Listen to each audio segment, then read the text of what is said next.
Assalamualaikum warahmatullahi wabarakatuh. Perkenalkan, nama saya Atika Ratanizi dari Jabatan Analis Pertanahan di Kantor Pertanahan Kabupaten Wonosobo, peserta laser CPNS golongan 3 angkatan 20.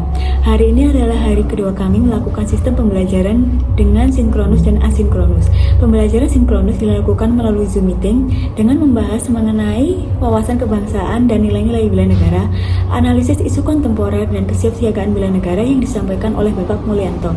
Banyak pembelajaran yang bisa saya dapatkan melalui Zoom meeting tersebut, terlebih tentang sikap perilaku bela negara tidak harus dilakukan dengan hal-hal besar seperti mengikuti dalam medan perang, melainkan dari hal-hal kecil yang seperti menerapkan 5S, bergotong royong, dan bela negara sesuai dengan profesi kita masing-masing.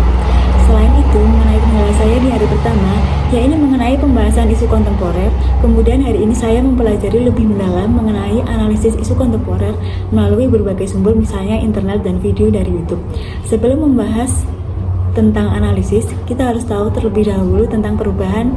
Nah, perubahan itu sifatnya itu mutlak dan dinamis. Contohnya perubahan karena adanya globalisasi maupun munculnya VUCA. Dalam menghadapi perubahan, konsep modal insani dapat digunakan dan diterapkan oleh ASN, yaitu modal intelektual, emosional, sosial, ketabahan, etika atau moral, dan kesehatan.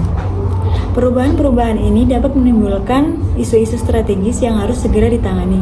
Isu kontemporer yang terjadi contohnya korupsi, gratifikasi, narkoba, terorisme, radikalisme, praktik pencucian uang, dan proxy war, misalnya berita bohong dan ujaran kebencian. Isu kritikal tersebut kemudian dianalisis untuk mencari pengambilan keputusan yang kritis melalui tahapan-tahapan, yaitu teknik tepisan isu, dengan cara menganalisis isunya secara utuh, kemudian dikonsepkan untuk menentukan isu yang paling krusial. Tahapan yang kedua ada teknik analisis isu yang digunakan untuk menganalisis isu yang paling krusial untuk dianalisis isunya secara lebih mendalam. Nah, ini tekniknya bisa menggunakan mind mapping dan Wishbone diagram.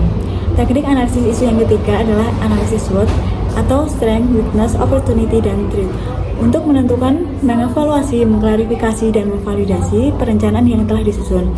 Setelah dianalisis, akan dilakukan perbandingan kerja aktual dengan kinerja potensial yang diharapkan. Harapannya, kita dapat melakukan identifikasi tindakan yang akan dilakukan untuk mengurangi kesenjangan dan mencapai kinerja yang diharapkan. Dalam mempelajari materi hari ini, saya belum mendapatkan kendala yang begitu berarti.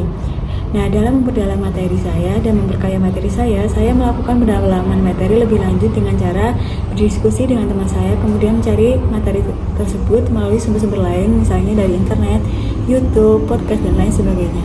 Demikian yang dapat saya sampaikan, kurang lebihnya mohon maaf. Terima kasih.